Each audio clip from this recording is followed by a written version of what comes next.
ya usaha serta upaya yang tidak kecil. Tapi sekarang semuanya duduk di tempatnya. Yang di Bontang tetap di Bontang. Yang di Jawa Barat tetap di Jawa Barat. Yang di Surabaya tetap di Surabaya. Tapi kita bisa berkumpul bersama untuk mendekatkan diri kepada Allah Azza wa Jalla. Maka semoga waktu ini diberkahi oleh Allah dan selesai acara ini ada manfaat yang kita dapatkan. Berbincang tentang meneladani puasa Rasulullah Sallallahu Alaihi Wasallam dan para sahabatnya, maka kita perlu waktu yang cukup panjang. Ayat yang tadi dibacakan itu turun pada tahun kedua setelah hijrahnya Nabi Muhammad alaihi salatu wassalam. Menunjukkan selama di kota Mekah 13 tahun itu nggak wajib puasa Ramadan. Belum ada kewajiban itu. Tahun pertama di kota Madinah juga belum turun kewajiban puasa Ramadan. Belum ada kewajiban. Walaupun mereka sudah diwajibkan tahun pertama puasa Asyura. Puasa tanggal 10 Muharram. Setelah tahun kedua Hijriah, turunlah ayat-ayat yang tadi kita baca yang menunjukkan bahwa umat Islam memiliki kewajiban rukun Islam yang keempat, yaitu berpuasa di bulan Ramadan. Kita yang Islam dari lahir, insya Allah pengalaman puasanya udah banyak. Kenangan-kenangan puasa Ramadan juga mungkin sulit dilupakan. Akan tetapi seorang muslim itu tentunya ingin berpuasa bukan sekedar rutinitas belaka. Para ulama ketika berbincang tentang macam orang-orang puasa, ada orang yang puasanya orang awam dikatakan. Orang awam itu puasanya ya udah nggak makan, nggak minum, nggak menghubungi istri, bas. Mungkin kita termasuk yang di sana sebagian. Setiap Ramadan dia puasa. Dari sejak fajar terbit sampai matahari tenggelam, nggak makan, nggak minum, tidak menghubungi istri. Ini puasanya orang awam. Terus ada puasanya orang awam yang lebih khusus. Orang awam tapi udah ngaji. Udah mulai belajar agama. Biasanya dia akan berpuasa menahan diri dari makan dan minum dan syahwatnya sembari meninggalkan perbuatan dosa. Sembari dia meninggalkan ucapan-ucapan palsu. Perbuatan-perbuatan nista. Naik tuh tingkatannya. Ada lagi puasanya orang khusus. Hamba-hamba Allah yang tercinta, para kekasih Allah. Dia berpuasa menahan diri dari semua perbuatan, semua ucapan, semua kesibukan yang membuat mereka lupa dari mengingat Allah Azza wa Jalla. Dia fokus mengingat Allah dan beribadah. Oleh karena itu kalau kita melihat bagaimana puasanya Rasulullah Sallallahu Alaihi Wasallam, beliau sebelum Ramadan udah puasa. Kita mau belajar nih puasanya Nabi SAW. Sebenarnya sepanjang tahun beliau itu udah banyak puasanya. Yang sebulan penuh full hanya Ramadan. Bahkan di bulan Sya'ban ini, kata Aisyah radhiyallahu ta'ala anha, kana yasumu Sya'ban kullahu. Nabi SAW puasa di bulan Sya'ban ini seluruhnya. Kana yasumu Sya'ban illa qalila. Nabi SAW puasa di bulan Sya'ban kecuali sedikit yang tidak berpuasa. Karena bulan Sya'ban ini bulan diangkatnya amalan. Berasa nggak kita jemaah di bulan Sya'ban ini amalan kita diangkat? Apakah teman-teman di BBG ini merasakan dalam hati bahwasanya bulan Sya'ban yang kita masih berada di dalamnya. Hari ini insya Allah tanggal 24 Sya'ban ya. Kita masih berada di dalamnya nih. Diangkatnya amalan kita. Orang yang menyadari amalan diangkat, dia akan berubah. Amalanmu dilaporkan loh. Hasil kerjamu dilaporkan. Maka tentunya Hal itu akan membuat sang hamba ini bersungguh-sungguh dalam beribadah. Bagaimana yang dilaporkan itu positif, bukan yang negatif. Ini bulan diangkatnya amalan. Kemudian ahibati fillah, niat setelah kita akan memasuki bulan Ramadan, maka hendaklah kita mempersiapkan mental kita. Rasulullah Sallallahu Alaihi Wasallam, beliau mempersiapkan mental para sahabat agar mereka benar-benar memiliki kesiapan untuk menghadapi bulan Ramadan. Kalau enggak, puasa kita tahun ini kayak tahun lalu. Rutinitas Ramadan puasa. Yang ada berbuka, sahur, belanja, sholat taraweh, pulang, pas. Baca Quran tadarus, hanya itu. Padahal ada hal-hal yang perlu kita perhatikan. Rasulullah SAW mempersiapkan mental para sahabat agar mereka sadar yang ada di hadapan mereka ini bulan yang sangat agung. Beliau alaihissalatu wassalam mengatakan, atakum Ramadan. Telah datang kepada kalian bulan Ramadan. Syahrun mubarak, bulan yang penuh dengan berkah. Yang ada di jalan-jalan ucapan selamat itu ya sekedarnya aja selamat menunaikan ibadah puasa. Biasanya mereka mengucapkan selamat sambil sponsor, sambil iklan. Nabi SAW memberikan ucapan selamat, memotivasi para sahabat. Ini bulan-bulan berkah, nggak kayak bulan-bulan yang lainnya. Kenapa? Beliau mengatakan alaihi salatu wassalam, faradallahu azza wa jal alaikum siyamahu. Allah wajibkan berpuasa di bulan ini. Ini bulan pilihan untuk pelaksanaan rukun Islam. Itu puasa di bulan Ramadan.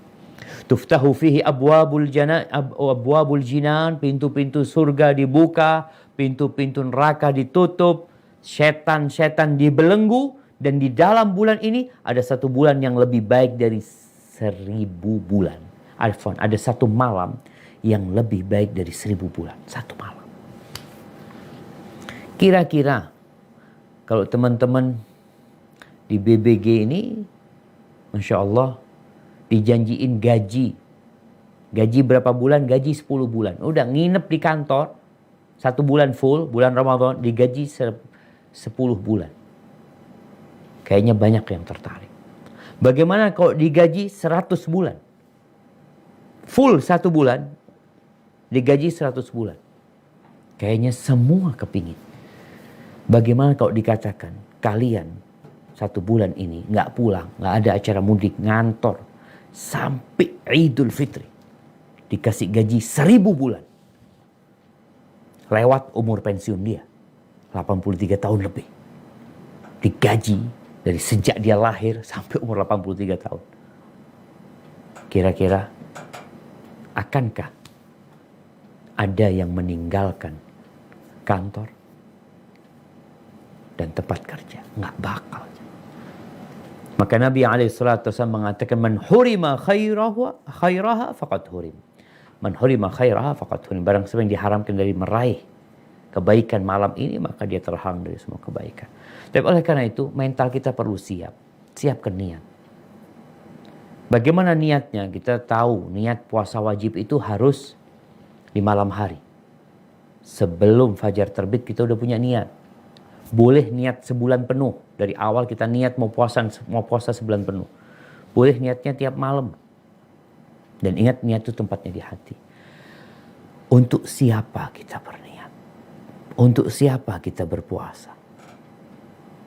Karena banyak orang yang niat puasanya sekedar menggugurkan kewajiban belaka. Apa sih yang kau inginkan dari puasa ini? Sebagian orang berpuasa karena ikut-ikutan saja. Karena semua di kantor pada puasa, sehingga dia terpaksa berpuasa. Karena di rumah semuanya puasa, ya terpaksa dia puasa. Oleh karena itu, tidak mengherankan kalau kita melihat orang puasa tapi nggak sholat.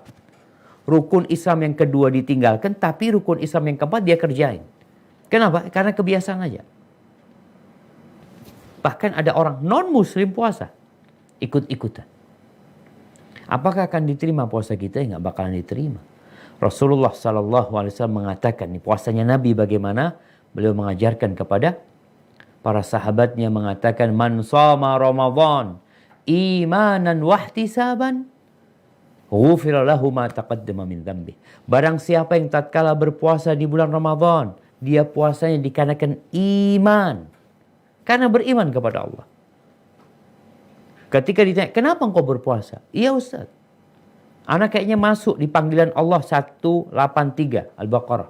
Allah mengatakan, ya ayyuhalladzina amanu, wahai orang yang beriman. Saya termasuk yang beriman. Saya termasuk yang disuruh. Ketika panggilan itu untuk PT Bayu Buana Gumilang, berarti semuanya wajib. Semuanya harus hadir Zoom. Ya udah semuanya. Yang nggak masuk, nggak hadir, nggak apa-apa. Maka tatkala Allah mengatakan, ya ayyuhalladzina amanu, wahai orang-orang yang beriman, aku masuk di sana. Maka aku jalankan puasa ini bukan karena ikut-ikutan orang, tapi karena aku beriman. Yang kedua, ihtisaban, karena aku berharap pahala dari Allah Azza wa Jalla. Maka orang yang seperti ini, ghufira lahu ma taqaddama min dzambi. Dosa-dosa dia yang lalu diampuni oleh Allah Azza wa Jalla. Ahibati fillah. Kemudian ingat, puasa ini bukan hanya puasa perut. Puasa hati, puasa akal, dan puasa perut. Ada orang yang perutnya aja puasa. Hatinya nggak berpuasa. Akalnya juga nggak berpuasa. Di mana dia masih mengikuti nafsunya. Bahkan dalam kondisi puasa yang haram masih dikerjakan. Oleh karena itu Rasulullah SAW mengingatkan para sahabatnya agar puasanya berkualitas, bukan hanya perut. Karena tujuan berpuasa ini sebagaimana di Al-Baqarah 183 tadi, la'allakum tattaqun, agar kalian menjadi orang yang bertakwa, levelnya naik. Memalukan jemaah. Kalau kita 20 tahun sekolah, lulus seperti waktu masuk. Nggak ada perubahan. Sampai dikatakan, wa ayu naf'in liman ya'ti madarisakum. Apa gunanya sekolah di tempat kalian? Kalau lulus seperti ketika masuk. Nggak ada gunanya. Maka kadangkala kita perlu mengevaluasi diri kita. Ana ini udah puasa 20 tahun. Ana sudah puasa 40 tahun. Tapi la'allakum tattaqun kok belum nyampe ya. Nabi SAW mengatakan, rubba sa'imin hadzuhu min siyamihil ju' wal atash. Banyak orang yang puasa, banyak orang yang puasa, tapi dia nggak dapat apa-apa kecuali lapar dan haus. Yang puasa cuma perutnya. Wa rubba qa'imin hadzuhu min qiyamihis sahar. Dan banyak pula orang yang sholat malam nggak dapat apa-apa kecuali begadang doang. Begadang. Salat malam ikut tarawih, rame di masjid, pulang, nggak dapat apa-apa. Hadis rawahun Nasai. Apa penyebabnya mereka nggak dapat apa-apa? Bisa jadi karena riya. Karena nggak punya niat lillahi ta'ala, ikut-ikutan. Bisa jadi memang karena dia tidak meninggalkan larangan-larangan Muslim. Bukan larangan-larangan puasa loh. Larangan puasa jelas. Nggak boleh makan, nggak boleh minum, meninggalkan syahwat. Tapi ada larangan buat seorang Muslim. Engkau Muslim, engkau tahu ada perintah, ada larangan. Oleh karena itu Rasulullah SAW mengatakan, man lam yada' qaula zuri wal amala bihi wal jahla falaysa lillahi hajatun fi an yada'a ta'amahu wa syarabah. Barang siapa yang tidak meninggalkan perkataan zur, qaul zur, hoax, ucapan dusta, atau amalan atau tindakan bodoh, maka Allah tidak butuh atas usahanya dalam menahan lapar dan dahaga. Apa gunanya engkau menahan haus? Air ini halal, engkau tidak minum. Bohong itu dosa, engkau kerjakan. Ramadan ini madrasah untuk menciptakan orang yang bertakwa. Kalau yang halal aja engkau tinggalin, istrimu engkau tinggalkan. Istrimu yang halal engkau tinggalkan. Masa engkau akan berzina? Yang namanya, Masya Allah, pizza atau apalah makanan yang enak, halal, engkau nggak makan ketika Ramadan. Lalu engkau korupsi. Makan milik orang lain. Makanya dikatakan Allah nggak butuh sama usahamu meninggalkan makan dan minum. Allah tatkala memberikan kewajiban ini agar engkau menjadi orang yang bertakwa. Menjalankan perintah, menjauhi larangannya. Oleh karena itu Ramadan ini Nabi SAW mengajarkan kepada para sahabatnya agar tatkala berpuasa dia itu nahan emosi. Ngontrol emosinya. Ini tadi kita bicara hatinya juga puasa. Bukan cuma perutnya. Rasulullah SAW mengatakan, "Idza asbaha ahadukum yauman sha'iman." Apabila seseorang sedang berpuasa, fala yarfuth wala yajhal, maka jangan ngomong kotor. Jangan melakukan tindakan bodoh. Fa in imru'un syatamahu aw qatalahu, kalau ada orang yang membuli dia, ada orang yang memaki dia atau ngajak berantem dia, maka hendaklah dia mengatakan kepada dirinya, inni shaim, aku tuh sedang puasa untuk Allah Azza wa Jalla, aku sedang puasa. Jadi Nabi SAW tatkala berpuasa bersama para sahabatnya, beliau ajarkan tuh agar puasanya itu bukan hanya puasa perut, tapi puasa yang sebenarnya. Bagaimana Rasulullah SAW sahur? Kita nggak bicara berbuka dulu, bicara sahur ya. Sebenarnya orang kalau biasa puasa sunnah di bulan Sya'ban ini, ya sahur biasa aja lah. Namun dianjurkan kita bersahur ketika puasa. Kata Nabi SAW, tasahharu fa inna fis sahuri barakah. Kalian makan sahur. Sesungguhnya di sahur itu barokah. Dalam riwayat, dalam hadis lain dikatakan, ini hadis riwayat Muslim, dalam riwayat lain dikatakan, walau jur'atama, walaupun seteguk air, sahur. Di mana berkah sahur? Banyak berkah sahur. Yang pertama, kita mengikuti sunnah. Karena orang-orang ahlul kitab, mereka nggak sahur. Kalaupun mereka sahur, mereka tidak mengakhirkannya. Kita dianjurkan mengakhirkan sahur. Kemudian berkahnya sahur ini, engkau semakin semangat. Jadi, ketika bekerja, orang puasa itu sebenarnya nggak berubah. Tetap jam kerjanya biasa aja. Jangan karena puasa, jam kerjanya dikurangin. Kenapa? Orang-orang sedang lemes. Muslim nggak kayak gitu. Puasa tidak menghalangi para sahabat untuk perang. Enggak. Bagaimana para tabi'in juga tidak menghalangi mereka untuk tetap berjihad fi sabilillah. Ini kalau bicara puasanya para sahabat, makanya dianjurkan makan sahur agar engkau kuat. Nggak ada pagi-pagi lemes. Ini orang kadang kala jemaah habis subuh, habis salat subuh di masjid pulang lemes. Kenapa? Baru berapa 1 jam anggap dia nggak makan apa-apa. Kok sudah langsung lemes? Apa penyebabnya? Kekenyangan. Lemasnya itu karena kenyang, bukan karena lapar. Maka Nabi SAW menyuruh kita sahur. Kemudian kita juga tahu ketika waktu sahur itu adalah waktu mustajabnya doa. Yaitu sepertiga malam akhir sebelum subuh. Allah menyebutkan tentang penghuni surga itu, wabil ashari hum yastaghfirun. Dan di waktu sahur mereka itu beristighfar, mohon ampun sama Allah. Kemudian Nabi SAW memberikan arahan untuk sahur kurma. Ni'ma sahuril mu'min at-tamr. Sebaik-baiknya makanan sahur orang beriman itu adalah kurma. Hadis riwayat Ibnu Hibban. Kalau bicara sahur udah, jangan dipenuhin perutnya. Kita akan simak bentar lagi bagaimana Nabi SAW menyuruh kita makan.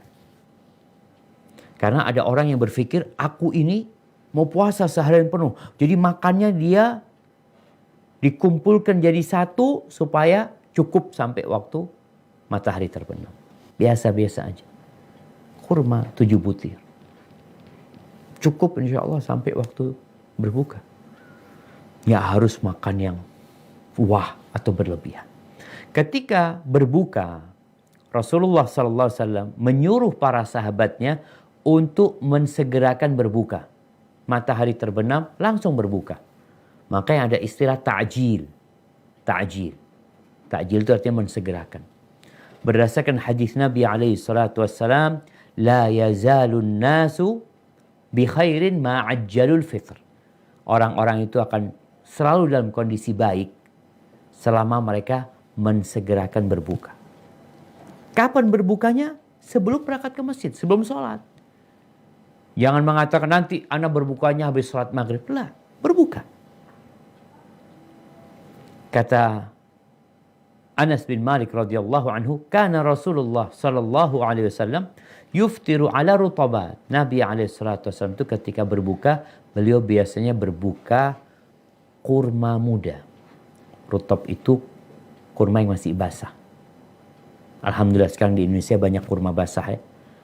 Karena kemudahan di mana kurma yang dahulunya diekspor dari Arab Saudi ke Indonesia itu kurma kering, sekarang sudah bisa kurma yang masih basah, yang harus di freezer. Itu beliau makan alaihi salatu wasallam. Tapi di masa itu nggak selalu ada. Kalau lagi musim panen mungkin ada. Tapi kalau enggak ya sudah beliau berbuka tamarat ayafan. Ya, beliau berbuka beberapa butir kurma. Kalau nggak ada kurma, bayangin. Di rumah Nabi SAW pernah nggak ada apa-apa. Waktu puasa, iya waktu puasa. Waktu Ramadan, ya mungkin waktu Ramadan juga. Ini ceritanya Anas bin Malik radhiyallahu anhu. Kalau ada rutab. Kalau ada kurma. Kalau nggak ada rutab, juga nggak ada kurma. Apa yang beliau lakukan? Hasawatin min ma. Maka beliau akan meneguk beberapa tegukan air. Kemudian beliau berangkat sholat. Seperti itu. Nggak ada di meja makan Nabi SAW ketika berbuka itu berbagai macam menu. Jelas disebutkan. Rutab, kurma, air. Sedangkan kita rutobnya ada, kurmanya ada, airnya ada. Plus apa lagi? Plus roti, plus cilok. Kadang-kala kepingin lihat orang makan cilok. Ya Allah enak banget. Mungkin ada apa lagi? Tahu goreng, tahu isi, apa aja. Mereka berusaha untuk mengkonsumsi semuanya sebagai sarana balas dendam. Karena tadi nggak makan gitu. Ingat, jangan cuma perutnya yang puasa. Rasulullah SAW dalam hadis riwayat Abu Dawud, ketika beliau berbuka, beliau mengatakan, "Dhahaba dhama." Rasa dahaga itu pergi. Wabtallatil uruq. Dan kerongkongan itu basah. Wa thabatal ajru insyaallah. Dan pahala semoga ditetapkan dengan izin Allah Azza wa Jalla. Ahibati fillah. Nabi SAW kalau bicara makanan ya, beliau nggak pernah berbuka, beliau juga nggak pernah sahur sampai penuh perutnya, nggak pernah. Kekenyangan nggak ada. Beliau memberikan arahan kepada para sahabatnya, radhiyallahu taala anhum, ma mala'a adamiyun wi'aan syarran min batn. Tidak ada satu wadah yang lebih buruk yang dipenuhi sama manusia itu, yang lebih buruk dari perutnya itu nggak ada. Kita buang sampah, bagus memenuhi tempat sampah, sehingga sampah itu tidak berserakan. Tapi kita memenuhi perut kita, buruk.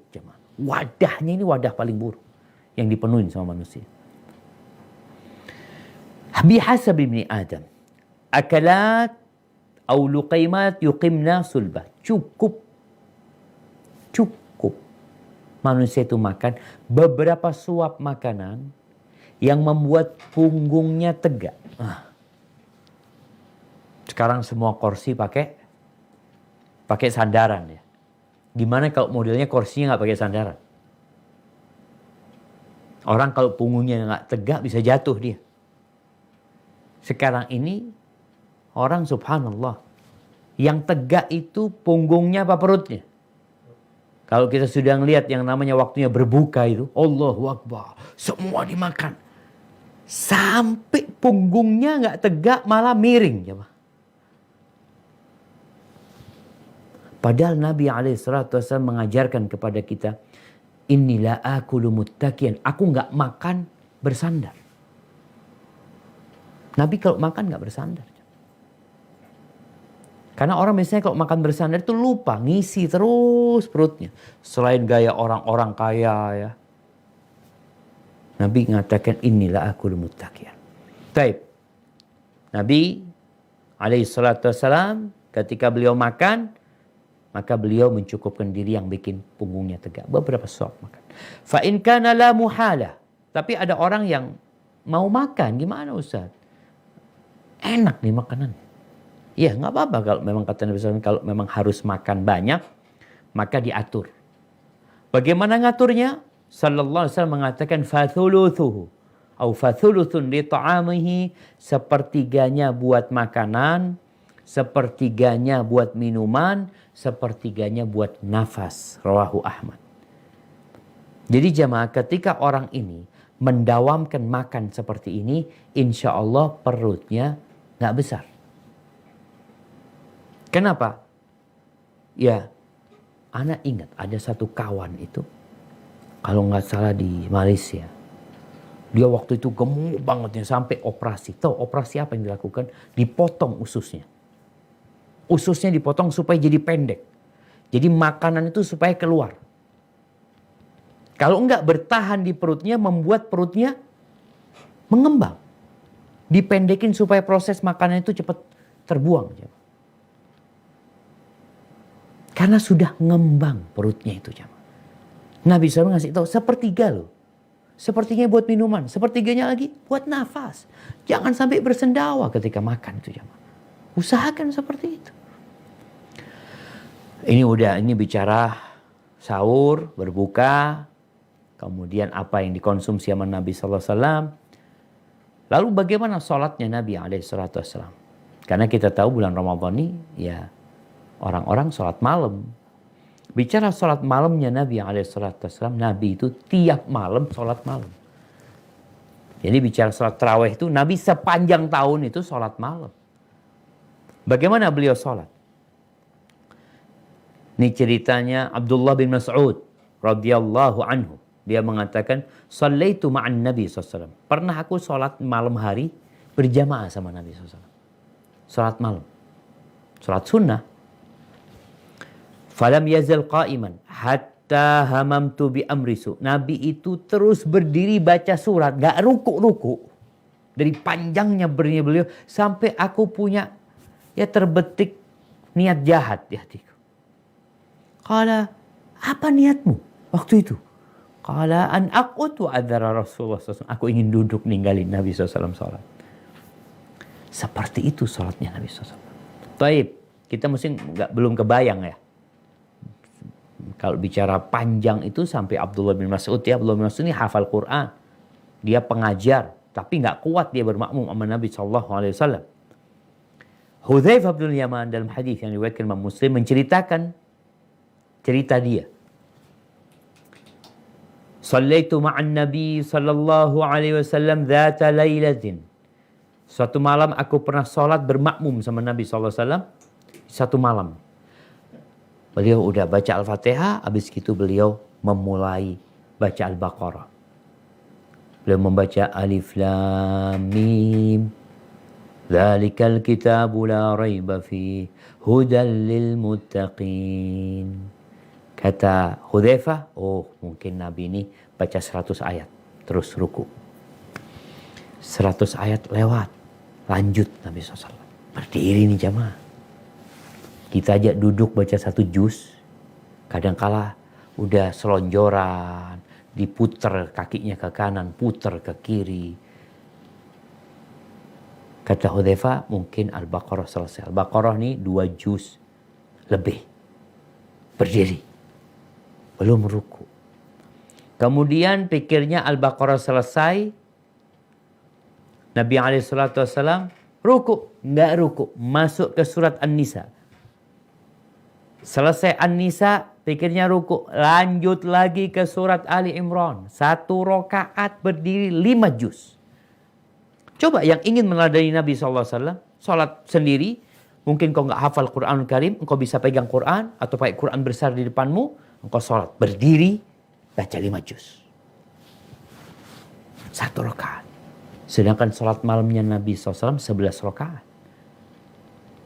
Gimana? Bacanya seperti apa? Ceritanya Hudzaifah bin Yaman. Lalu beliau mengatakan, Faqara'aha.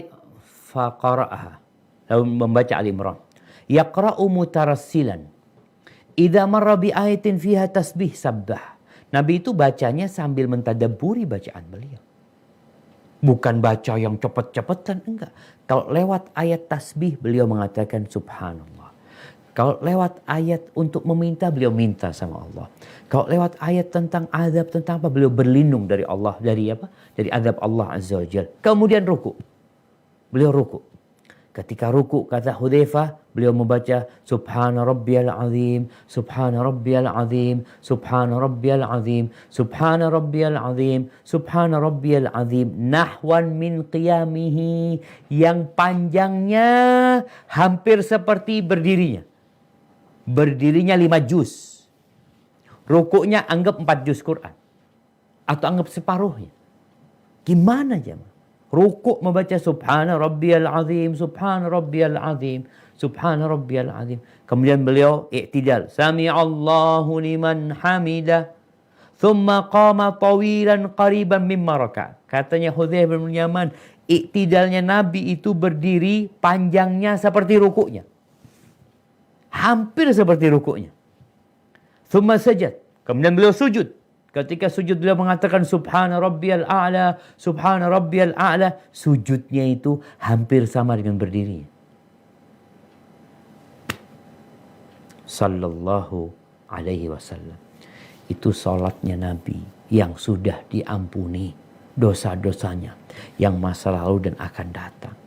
Karena beliau tahu dunia ini tempat beramal. Kira-kira kalau antum ke masjid, ini masjid sholatnya 1 jam, itu masjid sholatnya 2 jam. Pulang dapat apa? Sama nggak dapat apa-apa. Kalau bicara secara finansial, nggak dapat apa-apa. Mungkin akan diketawain sama sholatnya pendek. Oh, salah siapa sholat di masjid sana? Sholat di situ tuh lebih cepat. Apa sebenarnya yang kita cari? Ini bulannya Al-Quranul Karim. Itu Nabi SAW. Kemudian bagaimana generasi sahabat ketika mereka sholat malam di bulan Ramadan. As-Sa'ib ibn Yazid meriwayatkan bahwa Umar bin Khattab memerintahkan kepada Ubay bin Ka'ab dan Tamim Ad-Dari untuk menjadi imam di masjid. Sholatnya 11 rakaat. Ada riwayat 20 rakaat. Atau 21 dengan witirnya. Nih ceritanya Sa'ib bin Yazid yang dibaca pada waktu itu satu rakaat yang dia baca 100 ayat kira-kira. 100-an ayatnya. Bukan puluhan tapi ratusan yang dibaca. Hatta kunna na'tamidu 'alal isi. Sampai kita sholat itu bersandar kepada tongkat. Bukan 100 tapi ratusan ayat yang dibaca. Sampai bersandar di atas tongkat. Min tulil qiyam, dari panjangnya sholatnya. Jadi memang diakhirkan sholat isya'nya, habis itu mereka sholat malam, udah. Tarawih itu, bukan mereka pulang, mereka udah lanjutkan sholat tarawih. Memang kadang-kadang istirahat, mereka nanti lanjut lagi. Maka disebut tarawih itu karena ada istirahatnya di setiap 2 rakaat. Kita itu baru pulang, katanya Sa'ib mengatakan, nah, dia mengatakan wa ma kunna nansarifu illa fi furu'il fajr. Kita tuh nggak pulang kecuali sudah hampir subuh. Hampir subuh. Nih orang-orang sekarang tarawih kapan pulangnya? Bas setengah jam udah di rumah. Kadang-kala kalau dapat imam yang panjang dikit, Allahu Akbar. Dia pulang itu mengeluh sama istrinya. Cerita. Istrinya tanya, "Bang, Kok tumben pulangnya telat? Ini gara-gara imamnya ini. Subhanallah, udah anak kapok kamu sholat di sana lagi. Engkau sholat untuk apa sih? Bukan untuk dapat uang. Untuk dapat uang nih teman-teman sekarang yang kerja nih. Untuk dapat uang yang gak seberapa. Yang kalau kita bandingkan 2 rakaat sebelum subuh, dibandingkan sama gaji antum sampai mati, itu lebih baik 2 rakaat sebelum subuh. 2 rakaat sebelum subuh dibandingkan antum jadi general manager. Dibandingkan itu, lebih baik 2 rakaat sebelum subuh. Rakaat al-fajri khairun minad dunya wa ma fiha. 2 rakaat sebelum subuh lebih baik dari dunia dan isinya. Maka kembali, kita ini sholatnya kenapa sih? Untuk apa kita sholat? Lillahi ta'ala, engkau akan bengkak kakimu, mungkin kau nggak merasa. Karena kau cinta sama Allah. Ada yang dicari. Maka sekali lagi, yang kerjanya dari pagi jam 7, pulang jam 4 sore, belum kena macetnya Jakarta. Kadangkala macetnya Jakarta, macetnya perjalanan menuju ke rumah itu, dengan sholat tarawehnya, lebih panjang macetnya. Terus kenapa kita nggak mau mencontoh para sahabat Nabi agar lebih baik? Dan ingat bulan Ramadan, bulannya Al-Quranul Karim. Para salafus soleh mereka dari kalangan para sahabat dan Nabi sendiri alaihi salatu wassalam, tadi 1 rakaat 5 juz. Nabi ngajinya, beliau nggak pegang mushaf karena beliau nggak bisa baca. Lalu beliau membaca Qur'annya. Kalau tidak sedang sholat tadi, maka beliau membaca, memurajaah hafalan beliau alaihi salatu wassalam, dan di sepanjang bulan Ramadan biasanya beliau bertadarus sama Jibril alaihi salam. Al-Aswad bin Yazid, seorang tabi'in, dia itu di bulan Ramadan biasa menghatamkan Quran setiap 2 malam. 1 malam itu, malam mereka menghatamkan biasanya. Tadi dengan sholat biasanya mereka membaca. Malam hari 15 juz. Besok 15 juz, hatam. Ini di bulan Ramadan. Kalau di luar bulan Ramadan, dia biasanya menghatamkan setiap 6 malam. Jadi 1 malam 5 juz. 5 juz, 5 juz, 5 juz, 6 malam sudah hatam. Makanya kalau kita lihat, nggak heran jemaah. Kenapa orang-orang yang biasa hatam Quran di luar Ramadan, ketika masuk Ramadan, dia akan lebih semangat lagi menghatamkan Quran. Sedangkan kadangkala kita di bulan Sya'ban ini belum hatam. Jadi sejak tahun lalu sampai sekarang ada yang nggak hatam bacaan Quran. Baru mau menghatamkan di bulan Ramadan. Qatadah ibn Da'am as-Sadusi, seorang tabi'in, dia biasa menghatamkan Al-Quran setiap 7 malam. Jadi 30 juz itu dibagi 7.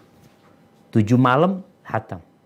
Dan bila datang bulan Ramadan, dia menghatamkan setiap malam. Dan bila masuk 10 hari terakhir, dia menghatamkan setiap malam. Afwan. Ya, kalau masuk bulan Ramadan, tiap 3 malam dia hatam. Di luar Ramadan, 7 malam hatam. Masuk Ramadan, tiap hari dia membaca 10 juz. Masuk 10 hari terakhir, tiap hari dia membaca 30 juz. Di mana kita dari mereka, jemaah? Utsman bin Affan radhiyallahu anhu, sahabat Nabi ini. Beliau pernah masuk ke Masjidil Haram. Beliau sholat witir. Habis Isya beliau masuk ke Masjidil Haram, sholat witir. 1 rakaat. 1 rakaat. Beliau nggak rukuk kecuali sudah minal jinnati wan nas. Dari alif lam mim sampai minal jinnati wan nas. 1 rakaat 30 juz. Mereka orang-orang yang tahu dunia ini akan ditinggalkan. Utsman ini orang kaya raya, jemaah, konglomerat, bukan orang biasa-biasa. Kaya raya. Utsman bin Affan. Masya Allah. Tapi yang urusan akhirat, dia tahu. Kekayaan yang dimiliki akan ditinggalkan. Rumah yang dibangun, istri-istri cantik yang dimiliki akan ditinggalkan. Dan selesai Utsman meninggal dunia, kita pun akan meninggal. Ibrahim An-Nakhai, dia biasa menghatamkan Al-Quran setiap malam di 10 hari terakhir. Di 20 hari, beliau menghatamkan 3 malam sekali. Quran ini kelak akan memberikan syafaat bersama puasa. Innal Qur'an was-siyama yashfa'ani li ashabihima yaumal qiyamah. Quran dan puasa ini akan memberikan syafaat kepada orang-orang yang melakukannya pada hari kiamat. Quran akan mengatakan apa? Mana'tuhun naum bil-lail. Aku larang dia tidur di malam hari. Oleh karena itu, lebih utama menghatamkan Quran di malam hari. Nanti Quran akan mengatakan, aku menghalangi dia dari tidur di malam hari karena dia baca Quran.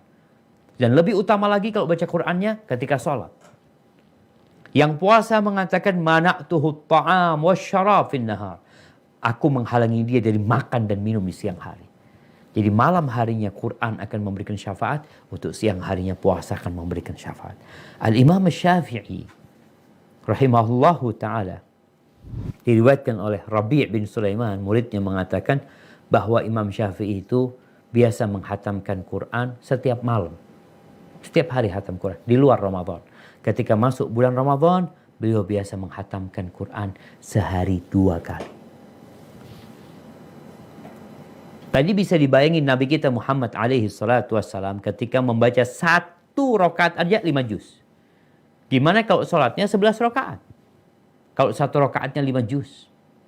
Sallallahu ala nabiyina wasallam. Kemudian bulan Ramadan ini bulan berbagi. Kalau tadi Nabi sallallahu alaihi wasallam itu membaca Al-Quran bersama para sahabatnya dan para tabi'in. Selain itu ternyata Muslim ini produktif dalam urusan muamalat. Bukan hanya sibuk beribadah, urusan hablum minallah, tapi urusan hablum minannas dia tinggalin. Enggak, Nabi SAW, Masya Allah, beliau pernah mengatakan dalam hadis riwayat Imam Bukhari, "Lau kana li mithlu Uhudin dhahaban." Kalau aku punya seperti gunung Uhud emas. Nanti dilihat Gunung Uhud itu kalau nggak salah panjangnya sampai 9 km. Ada yang 7, ada sampai 9. Lebarnya 3 km. Tinggi jemaah. Kalau Gunung Uhud itu emas buat aku. Ma yasurruni an la yamurra alayya thalath wa indi minhu syai'. Aku nggak ingin 3 hari masih ada sisanya Gunung Uhud. Illa syai' arsulidan. Kecuali ya untuk ngelunasin utang. Gunung Uhud 3 hari udah habis. Bagaimana Nabi SAW di bulan Ramadan, kata Abdullah bin Abbas radhiyallahu anhu, kana Rasulullah sallallahu alaihi wasallam ajwadan nas. Beliau Rasulullah SAW adalah orang yang paling dermawan. Wa kana ajwadu ma yakun fi Ramadan. Hina yalqahu Jibril wa kana yalqahu fi kulli lailatin min Ramadan fayudarisul Quran. Dan puncak dari kedermawanan Nabi SAW di bulan Ramadan, ketika beliau tadarus Quran. Ini jemaah, Quran itu akan berpengaruh kepada karakter kita, kepada keimanan kita. Orang kalau dibacakan Quran bertambah keimanannya. Itu Quran. Makanya Nabi SAW ketika di bulan Ramadan, beliau bertadarus setiap malam sama Jibril, beliau menjadi lebih dermawan lagi. Fala Rasulullah sallallahu alaihi wasallam ajwadu bil khair minar rihil mursalah. Rasulullah SAW itu dalam urusan harta, beliau lebih dermawan daripada angin. Angin itu kalau datang semuanya kena. Nggak seperti kipas. Kalau kipas itu kadang-kala yang kena yang di bawahnya kipas. AC yang kena di bawahnya AC. Tapi kalau angin, ada 1000 orang di jalanan itu, angin datang semuanya dapat. Dan cepatnya beliau membagi harta itu. Nggak nunda-nunda. Karena berkaitan dengan harta ini, Allah menyuruh kita untuk mensegerakan berbagi. Wa anfiqu mimma razaqnakum. Berinfaklah kalian dari apa yang kami rizkikan kepada kalian. Ingat, harta yang kita miliki sekarang bukan karena usaha kita. Bukan karena kerja keras kita. Tapi karena Allah yang mau kasih sama kita. Kalau Allah nggak mau kasih, berapa banyak orang-orang yang di PHK di masa pandemi seperti ini. Berapa banyak orang yang punya hotel, dia sekarang harus melunasi utangnya. Berapa banyak orang-orang yang punya usaha tutup. Siapa yang kasih rezeki? Allah Azza wa Jalla. Maka Allah katakan, wa anfiqu mimma razaqnakum min qabli an ya'tiya ahadakumul maut. Sebelum datang kematian kepada kalian. Maka Nabi kenapa sallallahu alaihi wasallam 3 hari batasannya habis tuh Gunung Uhud. Karena kita nggak tahu dengan ajal kita. Fayaqula rabbi laula akhartani. Ketika datang ajal dia minta, ya Allah kalau engkau kasih tempo tambahan sedikit aja supaya bisa sedekah. Maka sekarang perhatikan sedekah kita. Kemudian di 10 hari terakhir, bagaimana Nabi kita Muhammad alaihissalam. Ingat bicara sedekah tadi, Nabi alaihissalam mensyariatkan sedekah zakat fitrah ya, atau zakatul fitr yang dibayarkan paling tidak sehari 2 hari sebelum Idul Fitr dan batasannya sebelum sholat Id. Taib 10 hari terakhir Rasulullah SAW berubah. Di awal Ramadan beliau semangat. Di pertengahan Ramadan beliau semangat juga. Di 10 hari terakhir beliau lebih semangat lagi. Kenapa? Karena sudah mendekati garis finish. Orang itu kalau ikut lari maraton, kemudian deket garis finish, Masya Allah, dia mulai semangat. Dia makan lihat kelihatan garis finish itu, dia lebih semangat lagi. Itu buat orang yang berlatih. Artinya dia sudah puasa Sya'ban, dia biasa sholat malam. Tapi orang yang gak punya persiapan menghadapi Ramadan, di 10 hari terakhir gak ada di masjid. Ganti yang awalnya dia berada di tempat yang paling dicintai Allah, di 10 hari terakhir berada di tempat yang paling dibenci sama Allah. Pasar. Tempat yang paling dicintai Allah itu masjid. Yang paling dibenci Allah itu pasar. Nih di 10 hari terakhir Nabi SAW iktikaf di masjid gak kemana-mana. Sebagian kita iktikaf di pasar gak kemana-mana. Apa kata Aisyah radhiyallahu ta'ala anha? قالت كان رسول الله صلى الله عليه وسلم إذا دخل العشر أحيا الليل وأيقظ أهله وجد وشد المئزر. Biasanya Rasulullah SAW kalau masuk 10 hari terakhir, beliau menghidupkan malamnya. Membangunkan istri-istrinya. Beliau bersungguh-sungguh bersemangat dan beliau mengencangkan sarungnya. Istrinya gak didekati.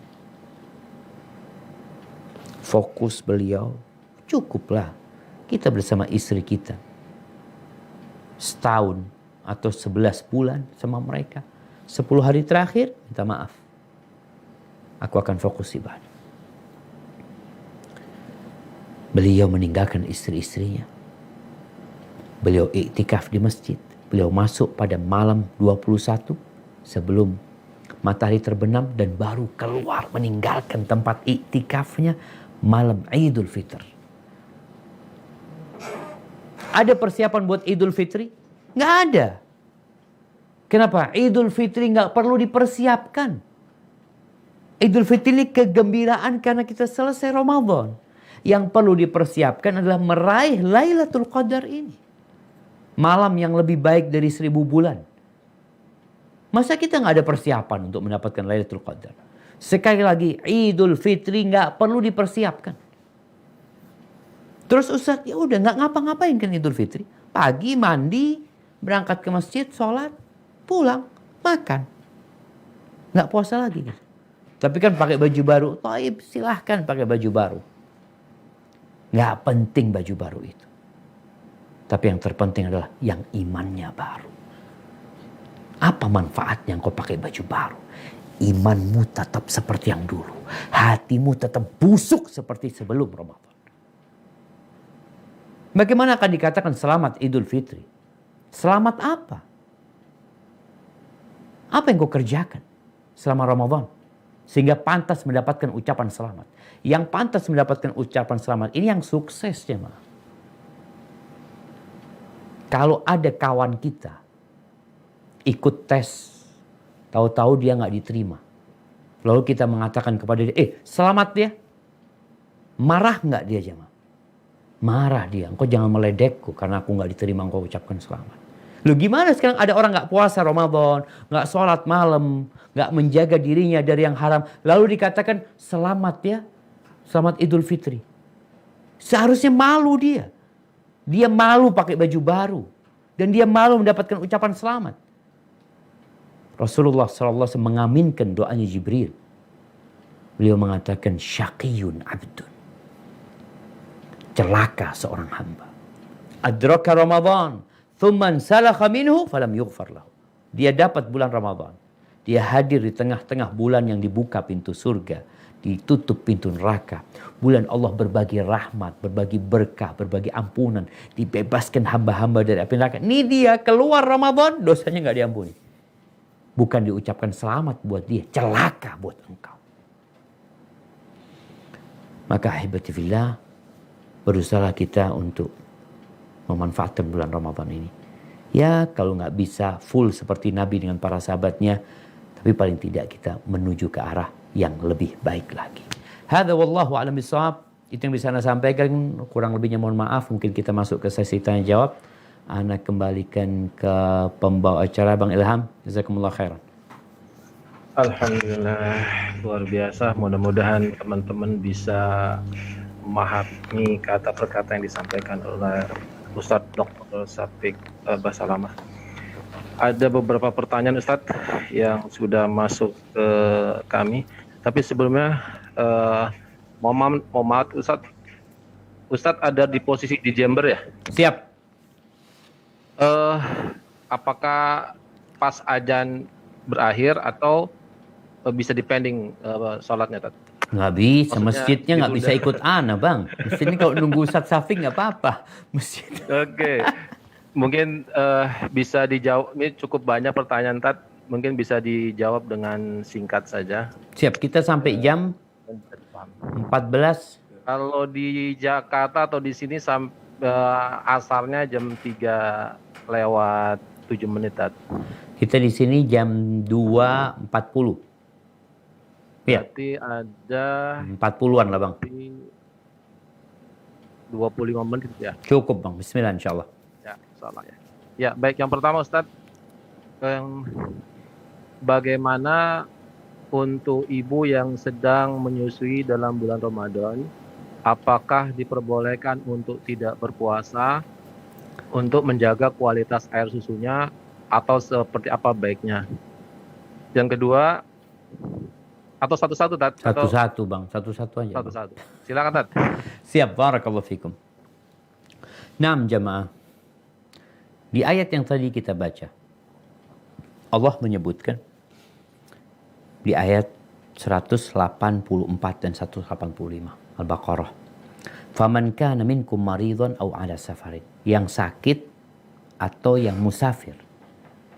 Lalu dia nggak kuat. Atau dia memilih berbuka, maka dia harus mengganti di hari-hari yang lain. Bagi seorang ibu yang menyusui, dia harus lihat, mampukah dia berpuasa atau tidak. Karena para ulama membincangkan, ada orang yang mampu berpuasa, kuat dia puasa, tapi dia mengkhawatirkan anaknya. Sebenarnya anak nggak ada masalah Ustaz, tapi kan kesian sama anaknya. Baik, kalau memang seperti itu, dia boleh nggak berpuasa. Apa yang harus dia lakukan? Mengqadha puasanya. Diganti di hari-hari lain. Ada yang berpendapat dia mengqadha plus fidyah. Kenapa? Karena dia meninggalkan puasa bukan karena dirinya, tapi karena orang lain. Sehingga dia menggantikan puasa dia dengan mengqadha, dan urusan anaknya ini dia membayar fidyah. Ini pendapat yang lainnya. Ada yang berpendapat dia cukup bayar fidyah. Tapi Anda lihat pendapat yang lebih kuat. Barang siapa yang meninggalkan puasa karena menyusuin atau karena sedang hamil. Baik itu karena khawatir dengan anaknya atau khawatir dengan dirinya. Maka dia tetap wajib mengqadha di hari-hari yang lainnya. Kemudian kalau ternyata, enggak Ustaz, alhamdulillah anak ini bisa dikasih susu tambahan gitu loh. Karena alhamdulillah anak-anak bayi itu ada umur-umur tertentu yang mungkin memang udah dikasih tambahan sama ibunya. Ya udah, engkau tetap menyusuin. Tapi nanti mungkin menyusuinya waktu pagi, waktu siang, mungkin dia dikasih susu tambahan ya, dikarenakan mungkin air susu ibunya kering. Nanti waktu selesai berbuka, engkau bisa kasih susu lagi buat anakmu. Ini kalau memang bisa seperti itu, maka lebih utama. Tapi kalau nggak mampu Ustaz, bahaya sama anaknya, ya sudah. Kau berbuka, tapi gantikan di hari-hari lainnya. Hadza wallahu a'lam bishawab. Baik Ustaz, yang berikutnya Ustaz, kalau dia kemudian berbuka, berarti kan diganti di hari-hari lain. Ataunya dia hamil lagi, Tat. Sampai Ramadan berikutnya. Nah, gimana, apakah, bagaimana terkait puas ininya, Tat? Apakah berdosa atau tidak, Tat? Atau tetap dikodok di tahun berikutnya lagi? Siap. Iya jemaah. Jadi berkaitan dengan orang yang menunda qadha. Aisyah radhiyallahu taala anha itu batas akhir mengqadha puasa tahun lalu itu bulan Sya'ban. Sekarang nih masih ada waktu buat yang mau bayar utang.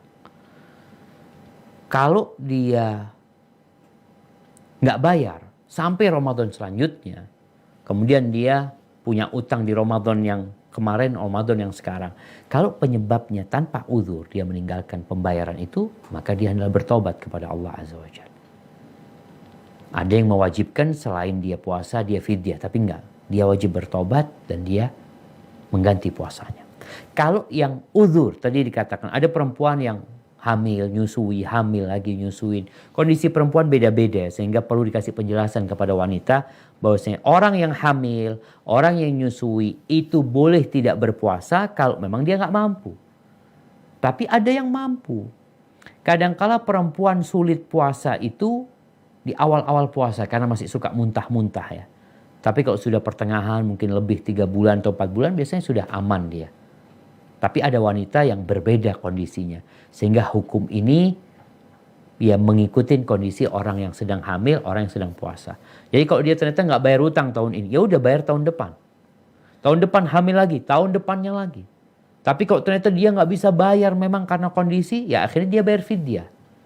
Namun kalau masih ada memungkinkan enggak insya Allah. Kan ada perempuan mungkin ada masanya dia, ya udah Ustaz ana udah nggak hamil lagi alhamdulillah sekarang bayar utang. Makanya kalau bisa utang itu dicatat agar tidak kelewatan. Hada wallahu a'lam bishawab. Baik, Tat. Apa saja yang harus dipersiapkan agar puasa Ramadan kita tahun ini menjadi Ramadan yang terbaik? Dengan cara apa kita bersyukur keberhasilan puasa kita? Mengukur keberhasilan puasa kita. Barakallahu fikum. Naam jamaah. Ya, persiapan Ramadan ini sebenarnya dimulai 6 bulan yang lalu. Antum kalau melihat ya, orang-orang yang berkompetisi, ada ajang kompetisi apa saja, perlombaan, pertandingan, mereka akan berlatih. Terus berlatih. Sampai hari perlombaan itu terjadi. Oleh karena itu, para salafus soleh 6 bulan sebelum Ramadan doanya sudah Allahumma ballighna Ramadan. Ya Allah sampaikan kami ke bulan Ramadan. Jadi selesai Ramadan doanya Allahumma taqabbal minna. Ketika 6 bulan sebelum Ramadan yang ada dalam benak mereka Allahumma ballighna Ramadan, sampaikan kami ke bulan Ramadan. Doa itu adalah ungkapan hati karena kegembiraan dengan bulan Ramadan. Maka persiapan pertama tadi disebutkan persiapan mental, yaitu antum harus gembira dengan bulan Ramadan. Ketika antum gembira, ya sudah antum akan persiapan. Kalau dikatakan persiapan seperti apa, coba antum ini mau diapain bulan Ramadan ini? Apa bulan Ramadan ini?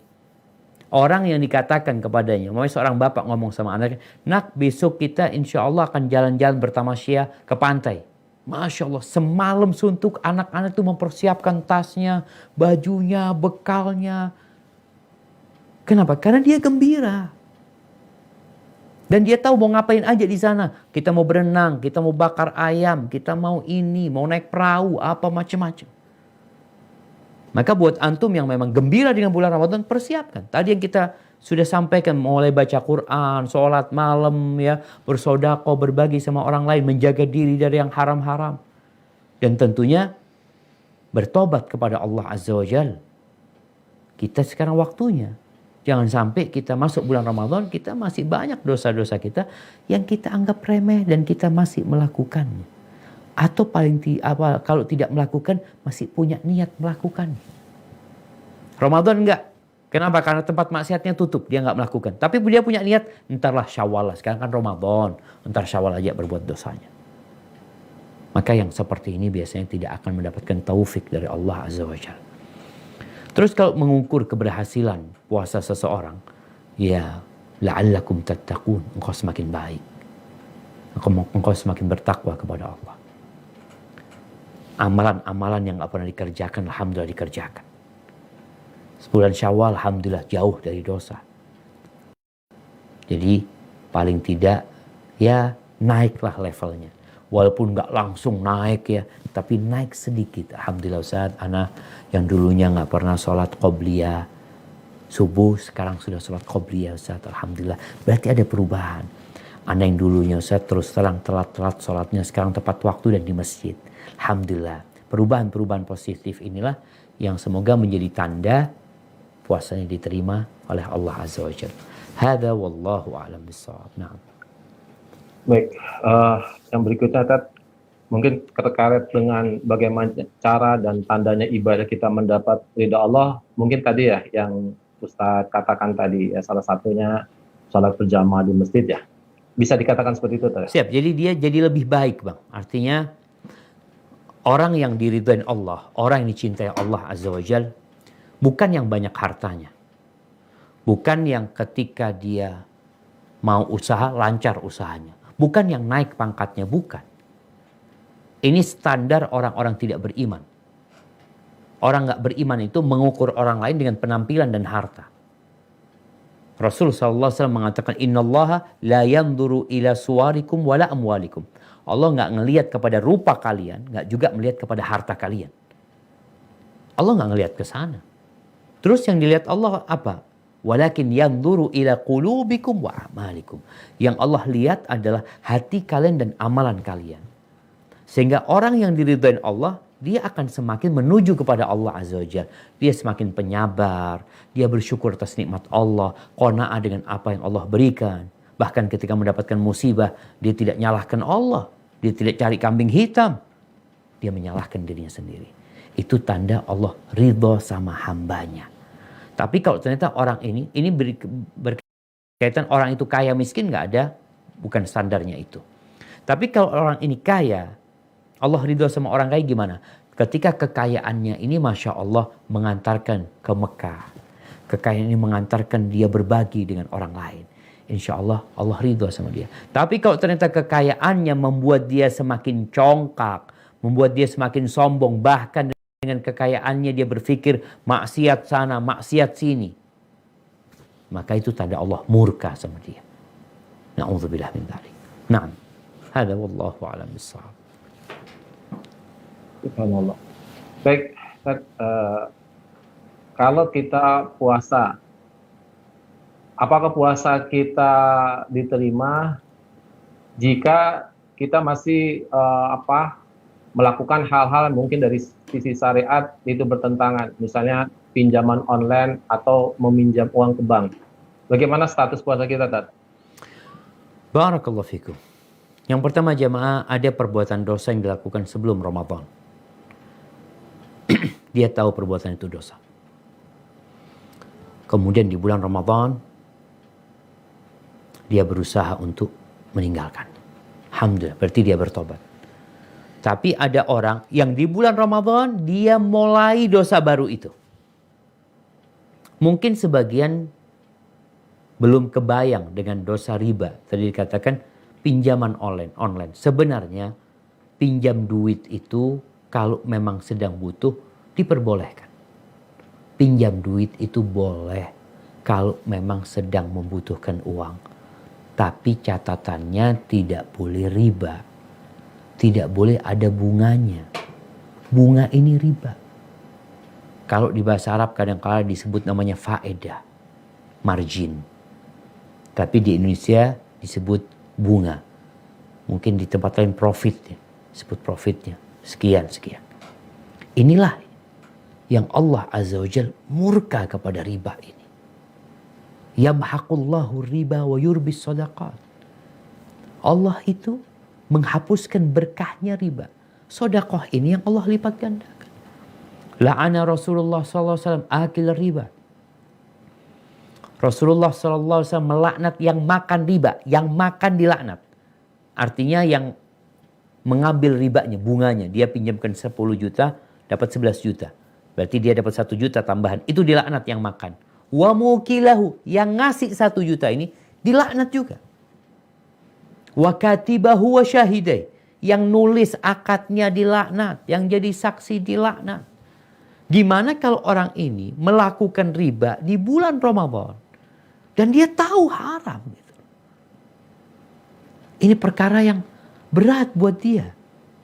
Kalau Allah saja nggak mau nerima puasanya orang yang dia itu ngomong dusta, bicara dusta, jahilin orang lain, ngomong kotor, Allah nggak terima.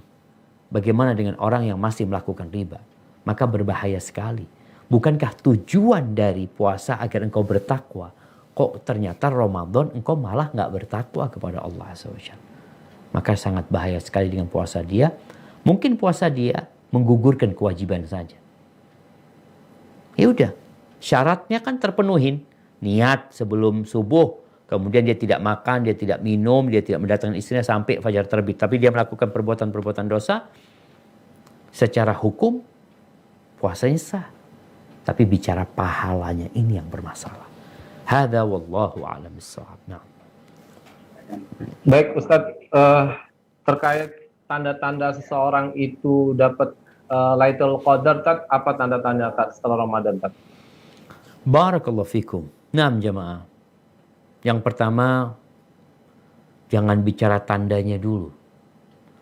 Tapi bicara caranya dapat Lailatul Qadar. Lailatul Qadar ini nggak mudah didapat, jamaah. Karena memang dia sesuatu yang istimewa. Ya nggak mungkin lah orang mendapatkan uang. Kalau 1000 bulan gajinya 1 juta berarti 1 miliar.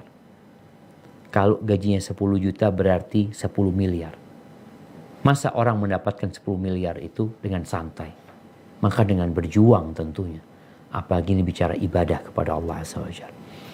Orang yang di 10 hari terakhir dia iktikaf, atau dia tiap malam bangun malam, sholat malam, membaca Al-Quranul Karim, berzikir, mengingat Allah Azza wa Jal, maka insya Allah dia dapat Lailatul Qadar. Dia dapat Lailatul Qadar. Tapi kalau orang ini ya nggak full ya.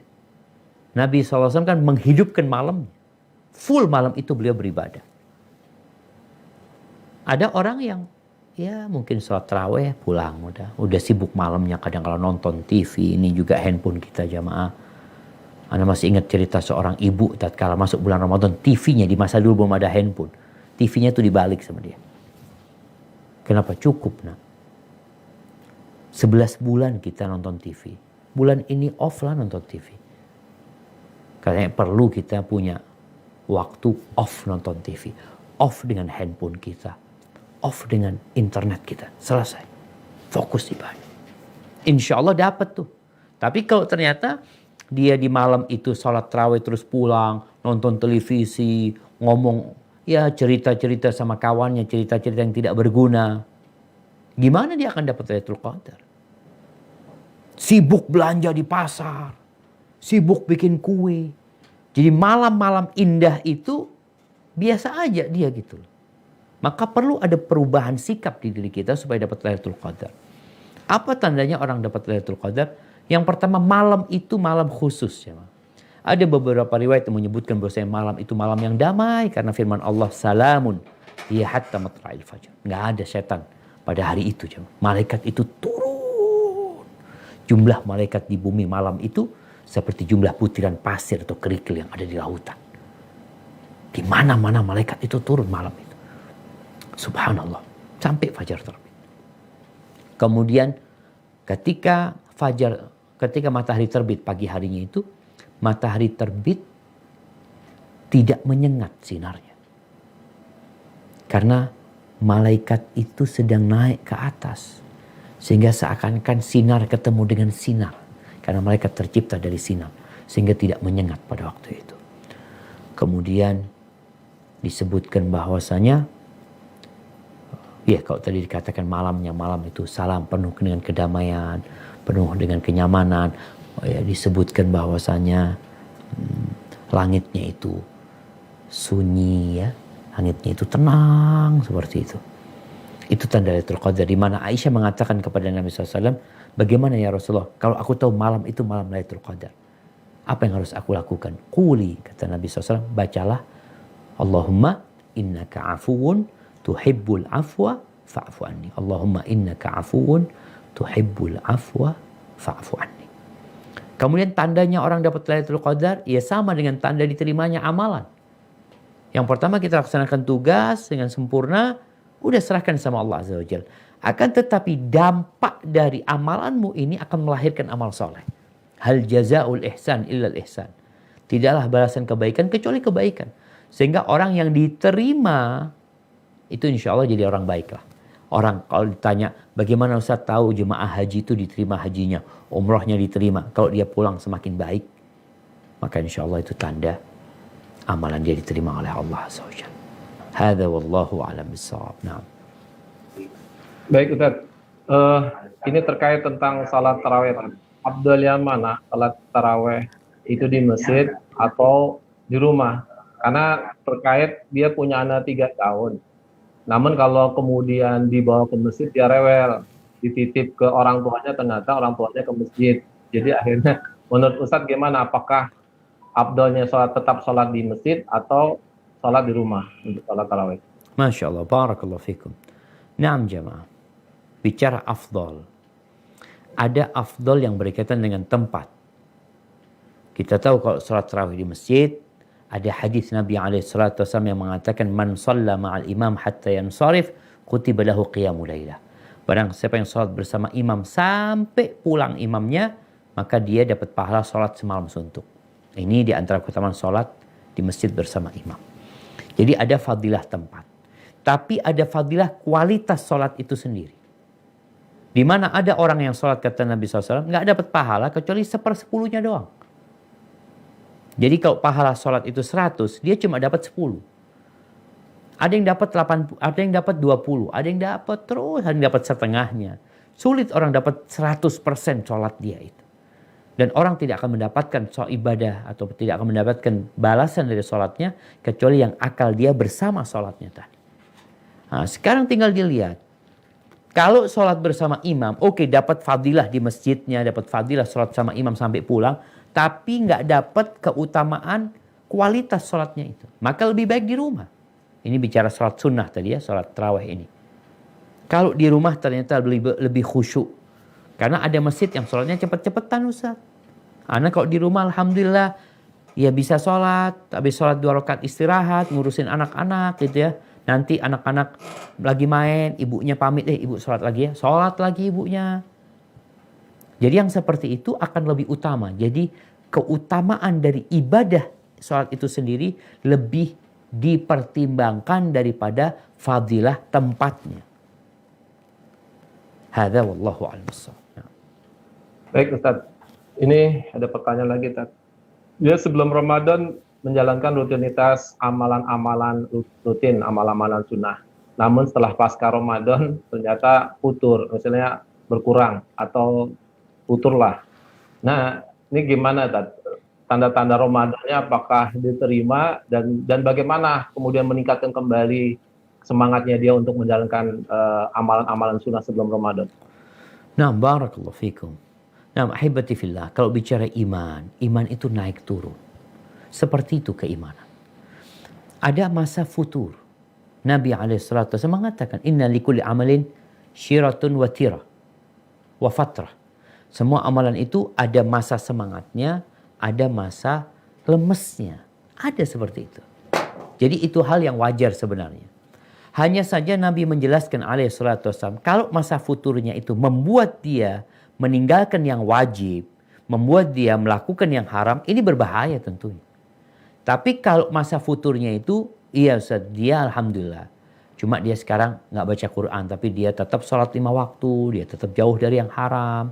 Alhamdulillah ini ada masa futur ini, bentar lagi insya Allah bisa kelewat ya. Ada orang malas, bagaimana cara memotivasi dirinya? Memperbanyak istighfar ya.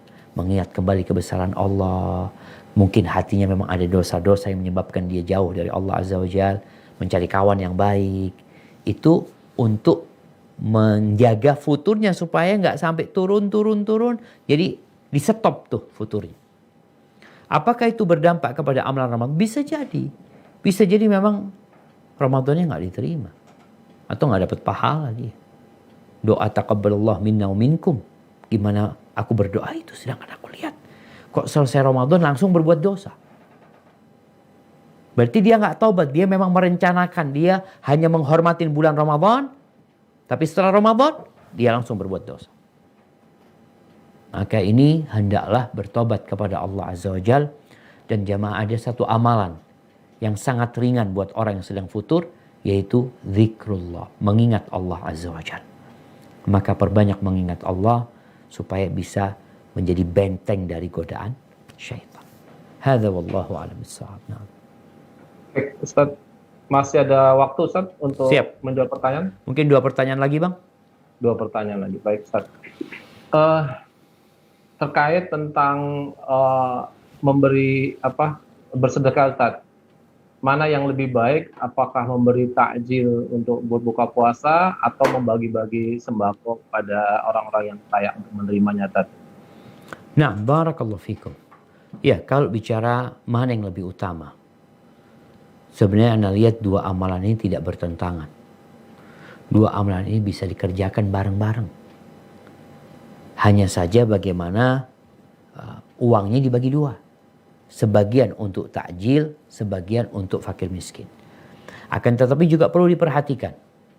Karena kita tahu pahala takjil ini memberikan orang berbuka itu seperti pahala orang yang puasa tadi. Kemudian ada orang yang membutuhkan, tadi orang-orang miskin. Kalau ternyata yang takjil ini banyak Ustaz, sampai dibuang-buang Ustaz, ya udah engkau nggak usah bikin takjil. Karena tujuan kita supaya dapat pahala orang yang puasa, ternyata nggak dimakan. Dari banyaknya itu. Maka lebih baik diberikan mentahan kepada orang-orang yang miskin. Biar dia juga buat takjil. Kita bisa jadi subhanallah ya, ada kawan, jazahullah khair, setiap Ramadan dia kirim ke kita, ke kampus kita itu frozen food. Dia kirim frozen food. Ini kita bagikan. Jadi bisa dimakan kapan mau. Karena kalau bicara makanan takjil yang jadi itu, ya kalau nggak dimakan ya udah rusak kan. Tapi kalau dikasih makanan yang awet, ana rasa itu lebih aman. Jadi buat teman-teman mungkin yang di tempat-tempat yang ya mungkin nggak ada buka bersama, dia bisa kirimkan takjil ini ke rumah tetangga dia dalam bentuk makanan yang awet gitu loh, bukan makanan yang jadi. Bisa jadi seperti itu. Jadi intinya pahala itu akan semakin besar ketika yang membutuhkan itu memang butuh banget dengan itu jamaah. Sangat butuh sekali kita kasih. Namun yang jelas bicara pahala takjil jelas. Nabi SAW mengatakan man fattara sha'iman falahu mithlu ajri. Barang siapa yang memberikan buka orang yang puasa, dia dapat pahala seperti yang puasa tadi. Hadza wallahu a'lam bissawab. Baik, ini pertanyaan terakhir sebagaimana yang tadi disampaikan Ustadz, dan teman-teman yang mungkin belum dijawab, mohon maaf karena memang keterbatasan waktu. Dan kedua juga setelah menjawab pertanyaan ini Ted, langsung ditutup dengan, bukan ditutup, maksudnya mohon doanya Ted, sebelum kita tutup dengan doa kafaratul majlis. Nah. Yang pertanyaan terakhir Ted, saya mau bertanya apa hukumnya bermain trading pada saat bulan puasa? Bermain apa bang? Trading, saya juga belum tahu nih, trading apa ya? Main apa trading itu bang? Apaan Ustadz? Main ini Ustadz, salah satunya itu permainan saham. Saham dan mata uang biasanya Ustadz. Dimainkan? Mainnya gimana tuh ya, bang? Beli jual. Mungkin ada yang bisa nerangin yang lain, saya juga nggak paham. Kira-kira seperti itulah, permainan saham, jual beli saham Ustadz. Nah, barakallahu fikum jemaah. Ya, kalau bicara jual beli, yang pertama jual beli itu halal dalam Islam. Wa halallahu al-bai' wa harrama riba. Hanya saja perlu dilihat yang diperjualbelikan ini halal apa enggak. Karena kita nggak bicara Ramadan. Yang namanya haram sepanjang tahun itu haram. Yang namanya halal sampai kapanpun halal. Akan tetapi ada waktu-waktu di mana dilarang. Seperti makan minum halal. Tapi ketika puasa jadi haram gitu.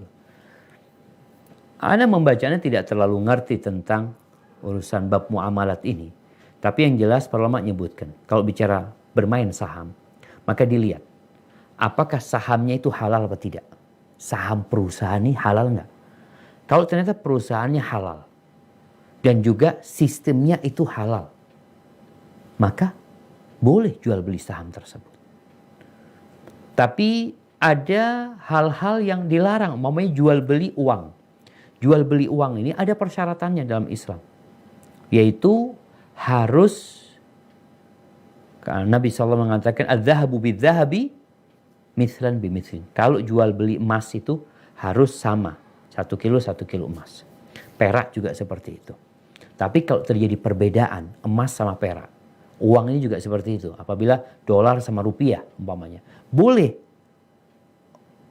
rupiah sama dolar ini beda harganya. Nggak mungkin 100 dolar 100 rupiah.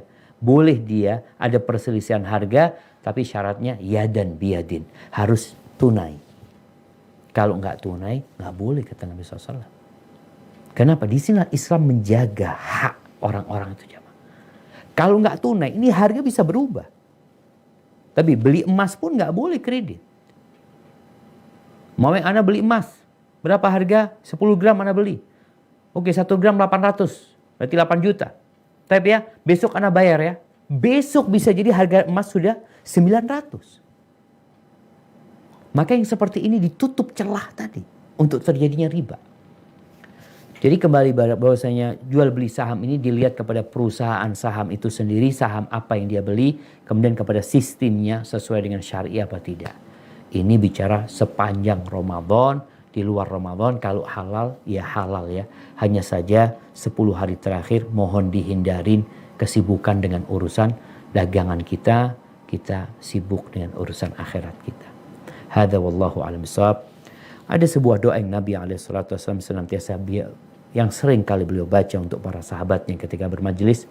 Beliau mengatakan, Allah maqsim lana min khasyatika ma tahulu bihi bainana wa baina ma'asik, wa min ta'atika ma tuballighuna bihi jannatak, wa min al-yaqini ma tuhawwinu bihi alaina masa'ib ad-dunya, wa matti'na bi asma'ina wa absarina wa quwwatina ma ahyaytana waj'alhu al-waritha minna waj'al tha'rana 'ala man zalamana wansurna 'ala man 'adana wa la taj'al musibatana fi dinina wa la taj'al ad-dunya akbara hammina wa la mablagha ilmina wa la tusallit 'alaina man la yarhamuna wa sallallahu ala nabiyyina Muhammadin wa ala alihi washabbihi wasallam. Nah, jazakumullah khair. Ana kembalikan ke pembawa acara.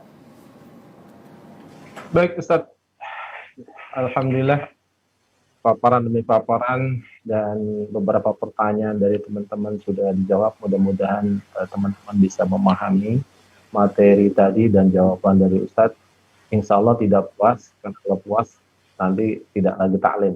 Ya, mudah-mudahan tidak puas sehingga akhirnya ada taklim yang dilakukan oleh BPG berbondong-bondong untuk menghadiri walaupun bila Zoom, insya Allah. Baik, kajian kita berakhir sudah. Jam 2.45 menit, alhamdulillah. Mudah-mudahan Allah memberikan keberkahan bagi kita semua. Allah memberikan pahala atas kehadiran kita dan keistiqomahan kita untuk tetap stay di Zoom sampai 1.45 menit berjalan. Mudah-mudahan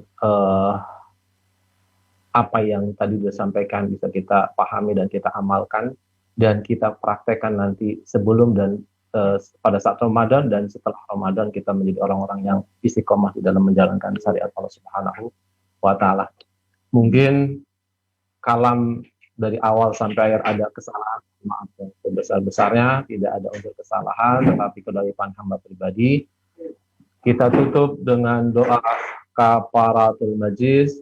Subhanakallahumma wa bihamdika asyhadu an la ilaha illa anta astaghfiruka wa atubu ilaik. Assalamualaikum warahmatullahi wabarakatuh.